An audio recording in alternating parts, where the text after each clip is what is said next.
ఈ ప్రపంచానికి ఒక మంచి గురువు ఎవరు అంటే యేసుప్రభు అండి. ఇందుకే బైబిల్లో ఆయన గురించి రాయబడ్డ ఒక మాట చూద్దామా? మత్తయి సువార్త 23వ అధ్యాయం 10వ వచనం. మత్తయి సువార్త 23వ అధ్యాయము 10వ వచనం.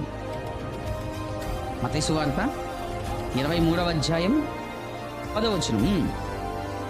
మరియు మీరు ఎవ్వరిని గురువు అని మీరెవరు పిలుచుకోవద్దు, గురువు గారు అని పిలిచిపించుకోవద్దు.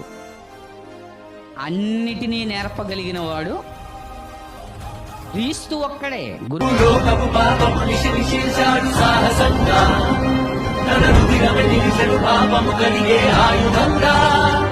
శతపదములు కలిసిన పొగడలేని తన చరిత తనదే, స్థిరపడు సరిపడు అగణిత కీర్తి తనదే. తనకు సాటి ఈ లోకాన తన నామం చెరిగిపోదు మా హృదిలో.